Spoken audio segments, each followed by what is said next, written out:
La siguiente transmisión es apta para toda la familia, contiene closed caption y es financiada con recursos del Fondo Único de TIC.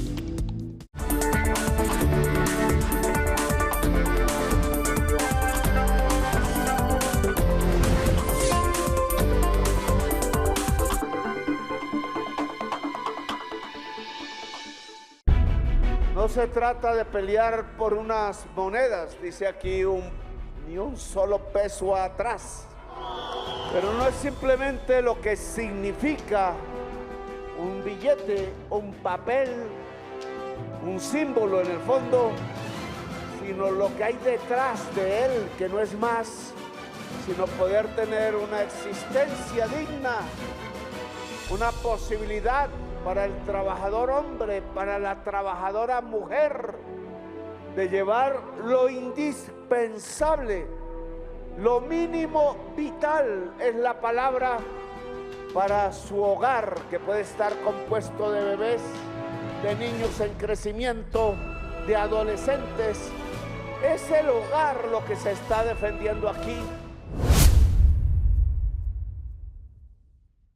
El salario mínimo legal mensual vigente para el año 2026, no quise sobrepasarme, es el mismo que decretamos en el mes de diciembre del año 2025. No echamos para atrás, firmamos y se entrega al Consejo de Estado cumpliendo sus órdenes, acatando,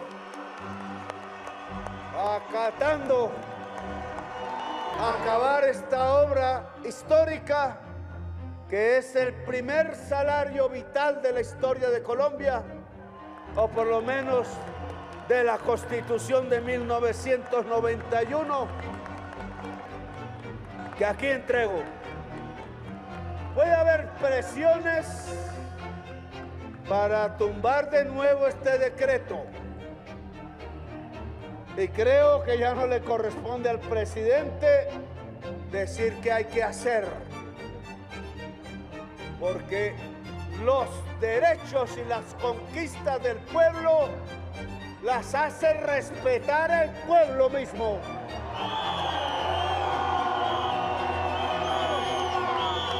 Todos los estudios están hechos. Le hicimos caso al magistrado Morales. Metimos los estudios de salario relativo, metimos los estudios de productividad laboral, metimos los estudios de canasta mínima vital, todos los que pidió, y ahora tenemos el nuevo decreto.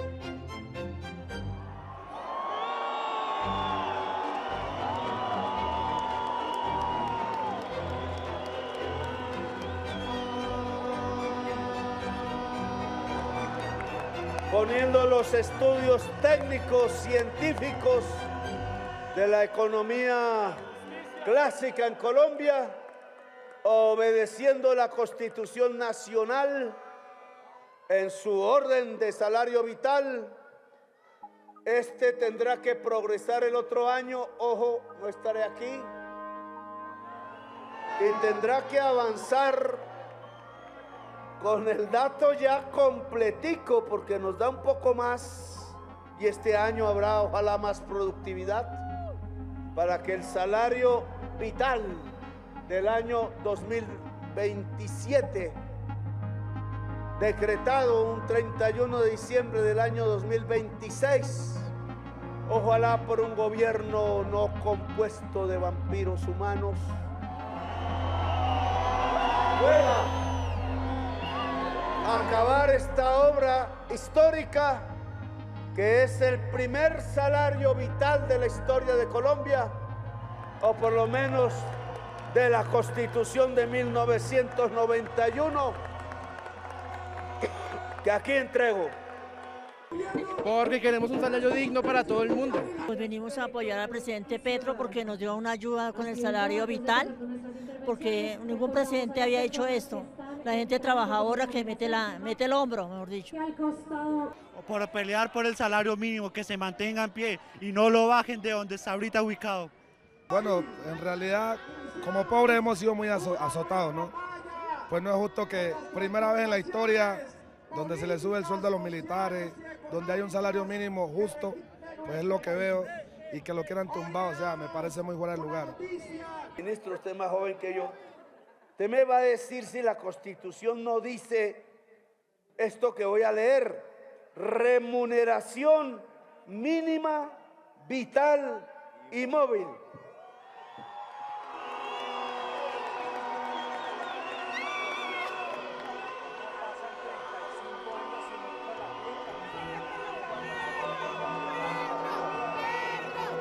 Pasaron 35 años en ese Congreso y 35 años en la Casa de Nariño, y jamás en un decreto para subir el salario mínimo escribieron la palabra vital.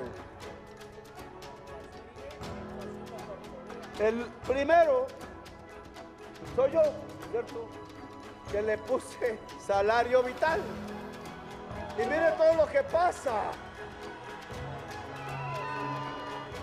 En vez de que el Poder Judicial hubiera tumbado todos los decretos de salario mínimo que no fuesen vitales, lo que hizo es ahora tratar de tumbar el único decreto en 35 años que dice salario vital como ordena la Constitución de Colombia. Y por eso hoy estamos acá luchando por un salario vital, un salario que se han ganado todos los trabajadores y trabajadoras del país. Es el único presidente en la historia que ha defendido al pueblo y a los trabajadores de este país, a la clase campesina que hoy en día no tienen cómo comerse un plato en el campo, porque la gente cree que la ciudad es lo único, no, en el campo hay gente que ya son viejos y ellos hoy en día no tienen cómo comerse un plato de comida. Yo hoy en día vengo por esa gente, por los que nadie quiere y los que nadie apoya. Bueno, no solo por dignificar mi trabajo y lo que el gobierno ha aprobado que quieren tumbar, sino también por todos los trabajadores que estamos acá, los que no pudieron venir, porque pues la política se debe ver desde una manera no que lo beneficia a uno solo, sino para todos.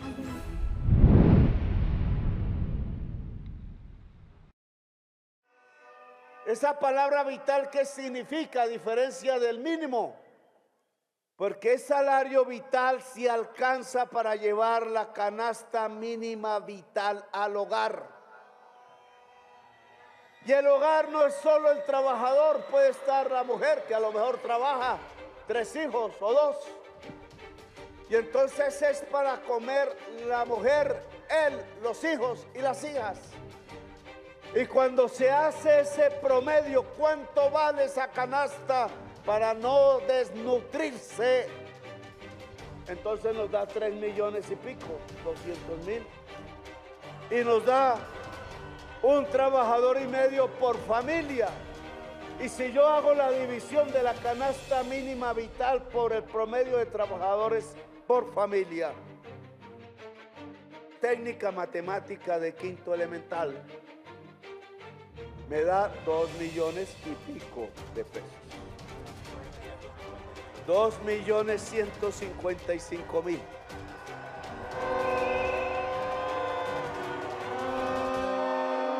Y entonces, ¿qué hicimos? ¿Qué fue lo malo y lo desgraciado que hicimos para que hayan suspendido un decreto? Cumplir la Constitución. Es todo lo que hicimos. ¿Por qué tanta oposición? Porque aquí hay una serie de empresarios que no viven produciendo, sino del Estado. Yo le llamo parásitos, que creen que se aumentan las ganancias si los trabajadores ganan menos. Y no se dan cuenta que si el pueblo trabajador gana menos, compra menos, y entonces venden menos, y entonces ganan menos. Una lógica económica que no tienen en la cabeza. Han dicho, pongan otras variables, las pusimos. que el salario relativo en el total del ingreso, no es medio, relativo, en el total del ingreso nacional, lo que se paga por salarios en todo el país, ¿qué porcentaje da? Recibíamos más o menos un 42%, bajó y hasta ahora estamos recuperando el porcentaje, y en esa brecha de 10 años los trabajadores de Colombia dejaron de percibir 656 billones de pesos de sus ingresos, que pasaron fue a ganancias de los empresarios. Estamos recuperando apenas lo que existía hace 12 o 15 años. Y nos dicen, metan la productividad. Y bueno, la metimos. Y resulta que ellos creyeron que los estudios de productividad se hacían con expertos al estilo de Alejandro Gaviria. Pues nosotros no somos bobos. Pusimos a trabajar con gente colombiana joven, economistas jóvenes, doctores, PhD, etcétera, de otras universidades que no están a sueldo aquí de los cacaos. Hicieron sus cuadros y entonces solo existe la productividad laboral. Estas cosas son máquinas, no tienen vida. Es uno el que las hace trabajar, pero es el trabajo humano presente, vivo. Y la productividad laboral, mirada en todo el tiempo de los últimos 10, 15 años, ha resultado que es mayor que el crecimiento del salario mínimo real. La clase obrera es muy importante. Gracias a la clase obrera, hoy en día este país ha progresado muchísimo. Nunca un gobierno se había preocupado tanto por la clase obrera como ese gobierno. La economía se logra sostener con el pueblo colombiano, los trabajadores. El trabajador es importante porque es el que produce finalmente la producción, el funcionamiento de las empresas, también la sostenibilidad de las familias depende del trabajador. Porque somos el motor de la economía. ¿Qué significa si la productividad es mayor que el salario? Que están robando al pueblo trabajador, que el producto de su trabajo cada vez va más allá al patrón que al ingreso del trabajador y su familia, y que eso se llama sobreexplotar.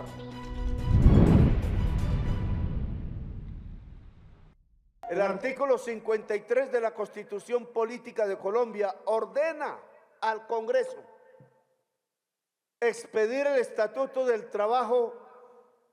¿Dónde está, ministro, el Estatuto del Trabajo? No se ha presentado. Miren ya en estas frases. El Congreso de Colombia, en la existencia de la Constitución del 91, es decir, 35 años nunca ha expedido el Estatuto del Trabajo, basándose en principios mínimos fundamentales, principios mínimos. No puedo yo pasar por la faja, usted tampoco, ministro. Y son fundamentales,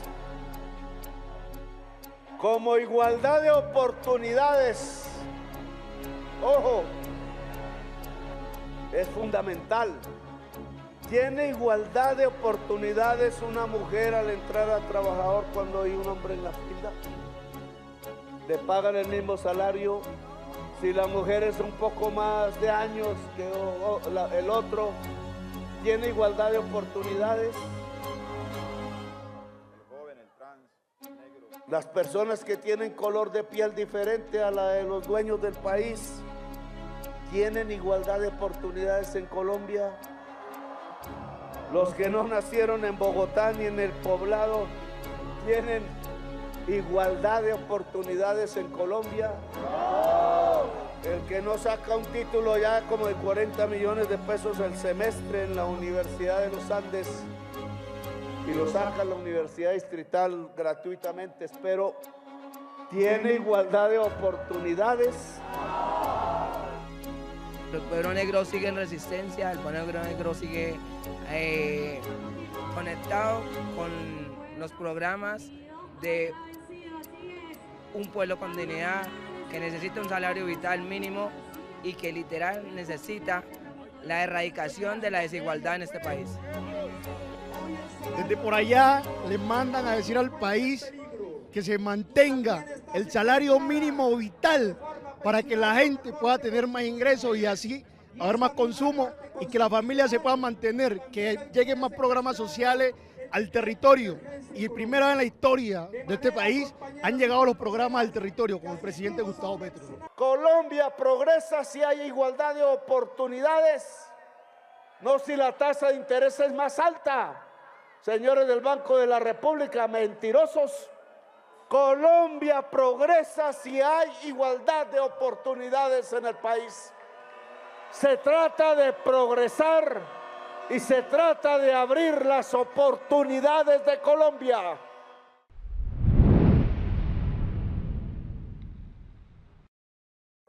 Esa dignidad, ese poder ser persona, es ser persona lo que se está defendiendo aquí. No un esclavo tratado como un animal, no uno más por doquier, no un anónimo o anónima más tirada en una calle, no un ser sin nombre como aquellos presos que le ponían simplemente un código, un número y ya habían hasta olvidado el nombre propio, porque no eran más sino un número más en el penal. Colombia no es un penal, Colombia no es un camposanto como nos han querido demostrar y tratar de construir. Colombia es el país de la belleza y de los seres libres, de las y los espíritus libres.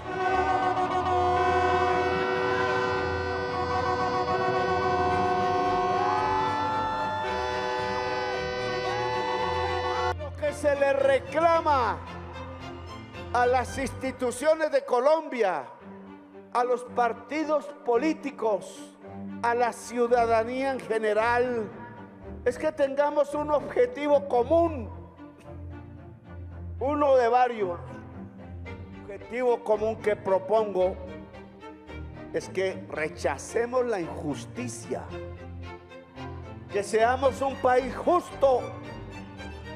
En términos sociales a eso se le llama justicia social.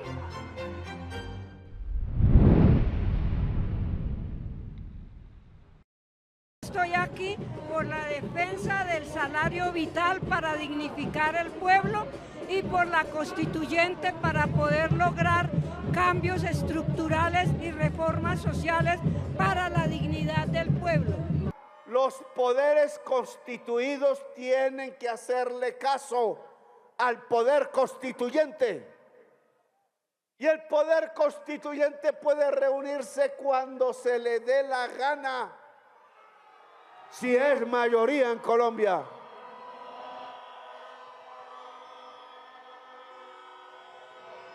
Fue en 1990 cuando por última vez nos reunimos como poder constituyente. Eligió el pueblo libremente, eligió constituyentes, representantes e hizo una constitución. Y lo que le ha tocado a este presidente de Colombia hoy es casi que rogar porque se cumpla la constitución de 1991.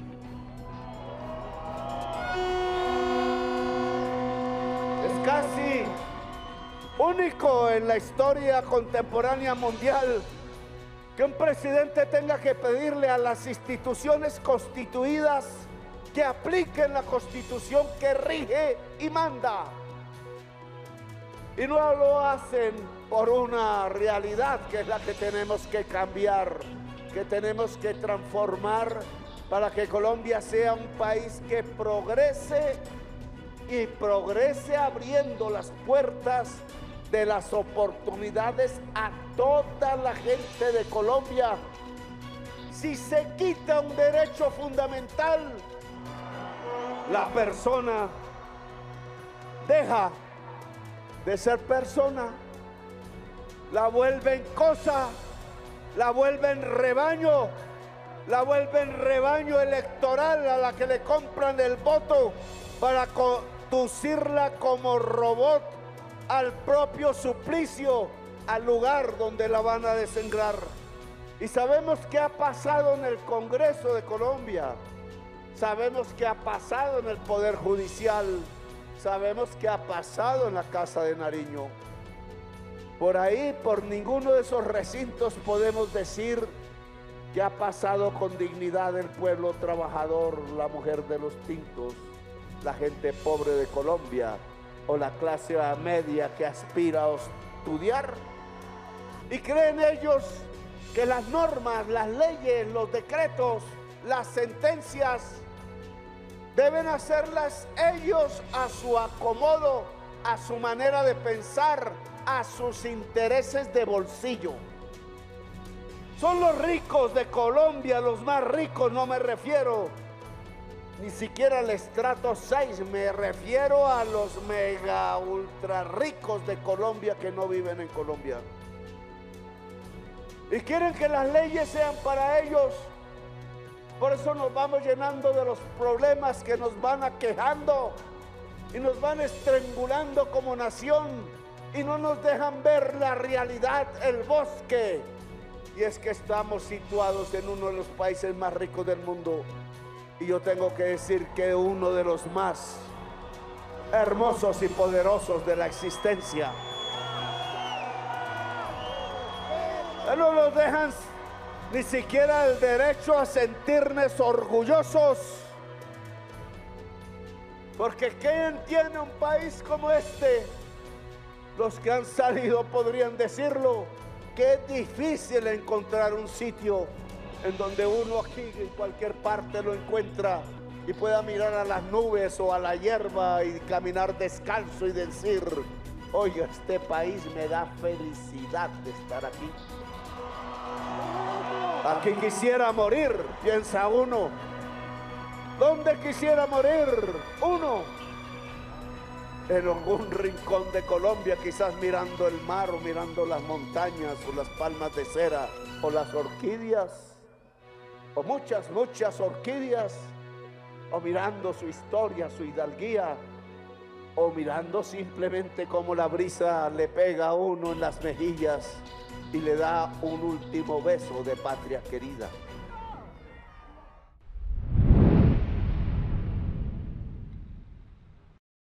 ¿Dónde está la reforma pensional que hace cuántos meses aprobó el Congreso? 8 meses ya, ministro del Interior. Y lo aprobó por segunda vez como ley. ¿Cómo podemos entender que 2 veces se haya aprobado la ley que hace 8 meses fue la última vez y que la Corte Constitucional no haya dicho ni mu?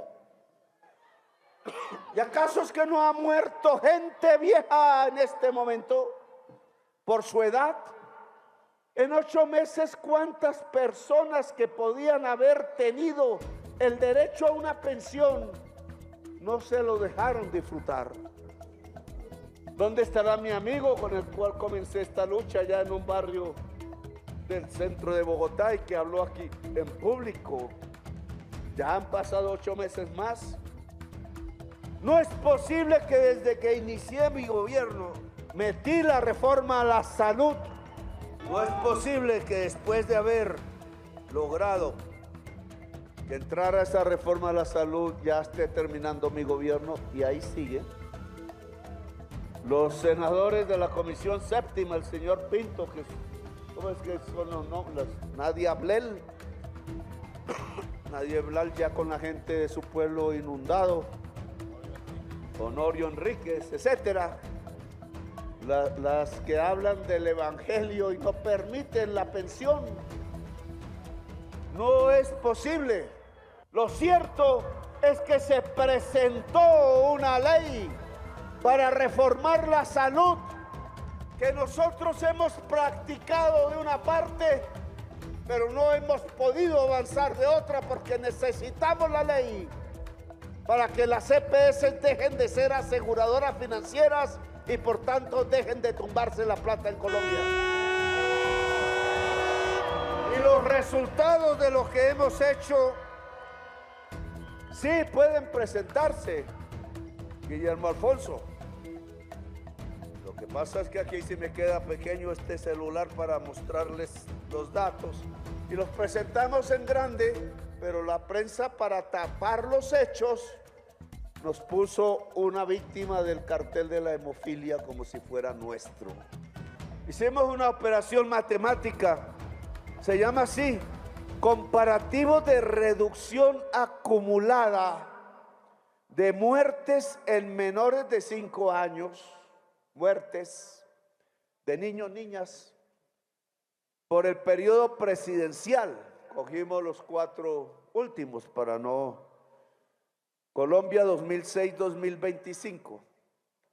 Reducción, es decir, en cada gobierno, ¿cuánto se redujo en los 4 años el número de muertes de niños menores de 5 años, niños y niñas, respecto al gobierno, al cuatrenio anterior?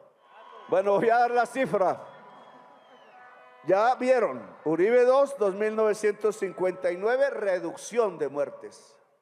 Santos 1, 1.828, Santos 2, 1.308, Duque 2.219, Petro 6.768, hemos reducido.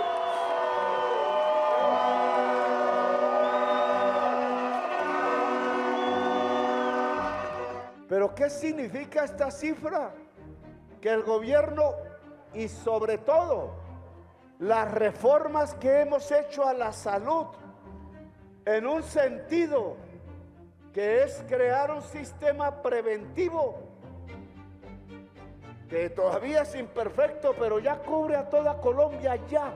14.000 equipos, cada equipo con enfermeras, médicos, recorriendo a Colombia, ha logrado que mucho menos la mitad de los niños que morían de hambre en La Guajira ya no mueren.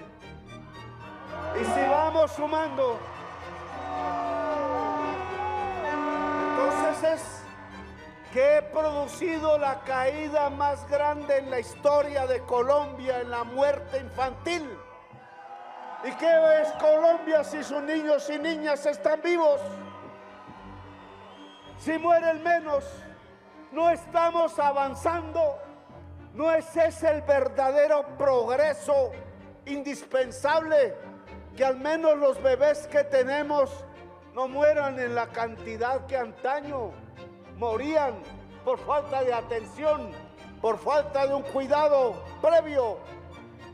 Yo diría que la reforma laboral en parte es responsable de que se haya caído la tasa de mortalidad infantil en Colombia a niveles que nunca antes se habían visto.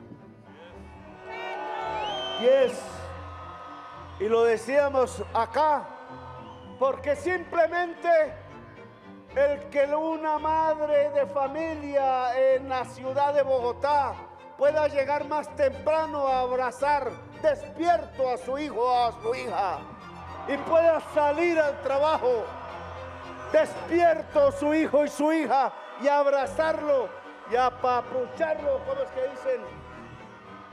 Eso solo, esa transmisión de energía, de calor, de amor, como queramos llamar, ya hace que ese niño o esa niña tengan en su corazón la fortaleza y en su cerebro de ser mejores ciudadanos y de querer saber y de querer explorar y de querer llegar hasta las fronteras de la ciencia y de querer transformar su entorno, si es pobre, por un entorno más digno.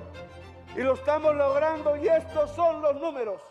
Sí pueden criticarme, el gobierno de Gustavo Petro hizo crecer el amor en Colombia.